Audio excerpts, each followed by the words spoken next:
Hi, it's Miss Mary from the Hilton branch. I wanted to read 2 stories to you today, but first we're going to pretend that it's morning out. So let's do our good morning song. Good morning to you.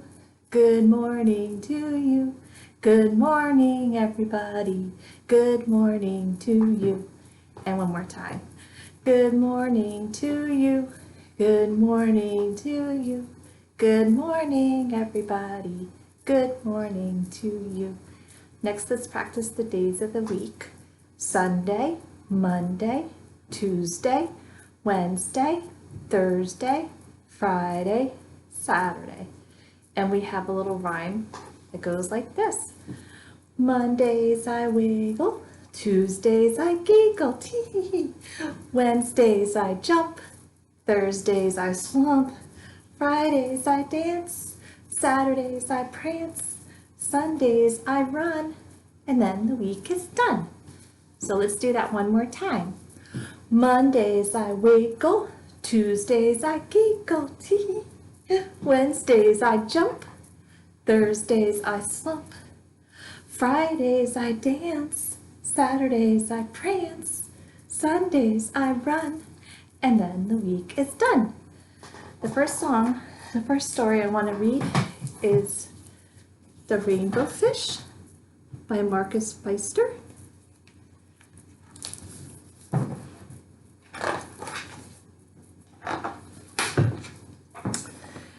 A long way out in the deep blue sea, there was a fish, not just an ordinary fish, but the most beautiful fish in the entire ocean.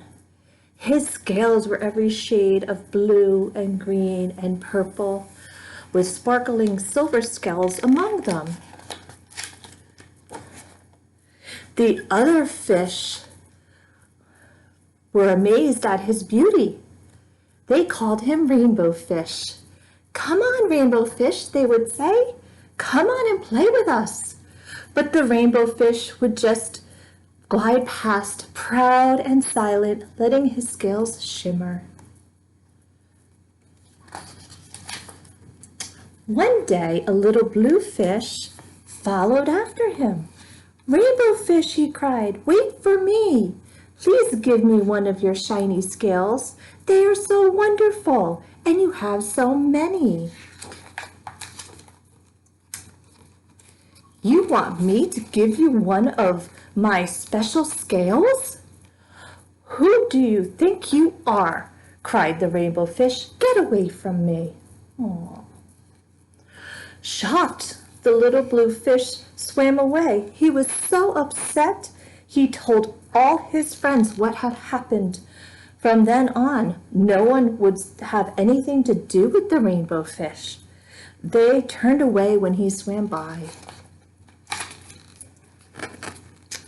What good were the amazing shimmery scales with no one to admire them? Now he was the loneliest fish in the entire ocean. One day, he poured out his troubles to the starfish. "I really am beautiful. Why doesn't anybody like me?" "I can't answer that for you," said the starfish, "but if you go beyond the coral reef to a deep cave, you will find the wise octopus. Maybe she can help you." The Rainbow Fish found the cave. It was very dark inside, and he couldn't see anything. Then suddenly 2 eyes caught him in their glare, and the octopus emerged from the darkness. "I have been waiting for you," said the octopus with a deep voice. "The waves have told me your story. This is my advice. Give a glittering scale to each of the other fish.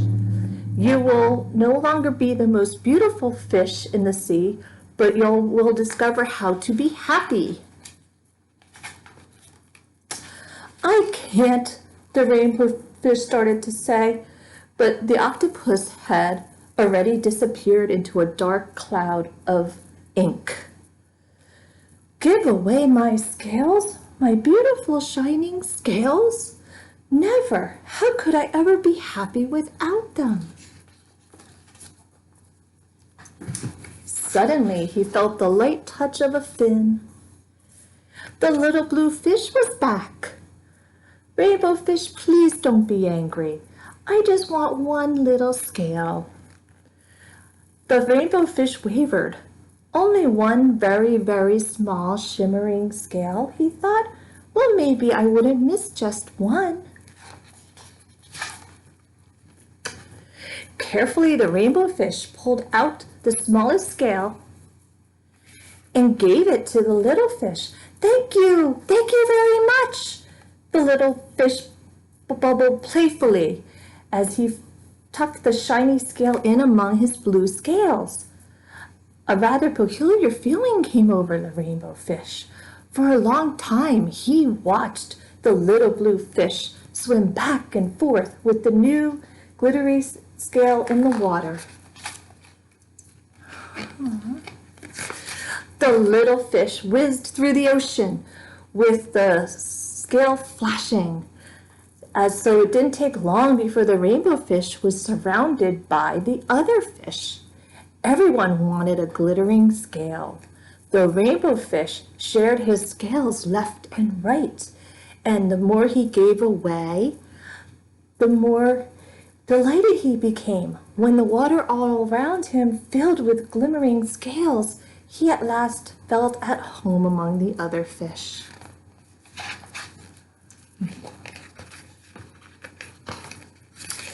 Finally, the rainbow fish had only one shimmering scale left. His most prized possession had been given away, yet he was very happy. Come on, rainbow fish, they called.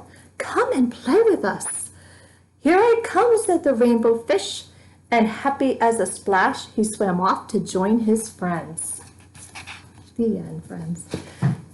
So next, let's practice our open shut them. Ready? Open shut them, give a little clap, clap, clap. Put them in your lap, lap, lap. Creep them, crawl them, right up to your chin. Open wide your little mouth, ah, but do not let them in. Let's do it one more time. Open, shut them, give a little clap, clap, clap. Put them in your lap, lap, lap. Creep them, crawl them, right up to your chin. Open wide your little mouth, ah, but do not let them in. Let's practice our ABCs. A, B, C, D, E, F, G, H, I, J, K, L, M, N, O, P, Q, R, S, T, U, V, W, X, Y, Z. How about we sit crisscross, just cross your legs, and I'll read you another story. It's Henry and Mudge. There's a few stories in here. We're just going to read one today. The one we're going to read is called The Picnic. In the summer, Henry and his big dog, Mudge, liked to go on picnics. Henry packed the food. He packed jelly sandwiches, pears, and ginger snaps for himself. He packed dried dog food and popcorn for Mudge. They both drank water. One Sunday, they went to the park for a picnic. Henry put all the food on a picnic table, while Mudge chased some ants under a tree. See the little ants? Mudge was so big that his tail went whack every time he ran around the tree. Whack, whack, whack, whack. Henry laughed at him. Soon they began eating. Henry chewed his jelly sandwich while he threw pieces of popcorn into Mudge's mouth. Popcorn? Mudge always liked dessert first on picnics. While they were eating, a yellow bee landed on Henry's pear. Henry didn't see the bee. Henry picked up his pear.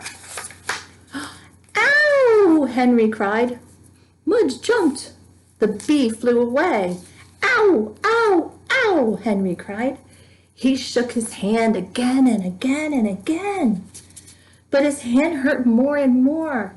It hurt a lot. Tears came to Henry's eyes. His hand hurt so much. It had a puffy white circle on it. Henry just had to cry. He sat down beside Mudge and held onto his hurting hand and cried. Mudge sniffed Henry's hair. Mudge sniffed Henry's hand. Mudge put his big nose in Henry's ear, but Henry kept crying. Then Mudge licked Henry's face. Mudge liked the taste. It was salty. So Mudge licked Henry's face again and again and again. Every tear that Henry cried, Mudge would lick away. Henry cried, Mudge licked. And the hand hurt, but in a while the hand stopped hurting. Henry stopped crying, and Mudge stopped licking. Henry looked at Mudge and smiled. Henry picked up a ginger snap.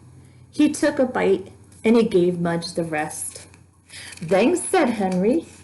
Mudge wagged his tail and waited for another cookie. The end. That's all I have for us today. So we're going to do our goodbye, okay? Goodbye, goodbye, all my friends. I was glad to see my friends at story time today. One more time. Goodbye, goodbye, all my friends. I was glad to see my friends at story time today. Bye.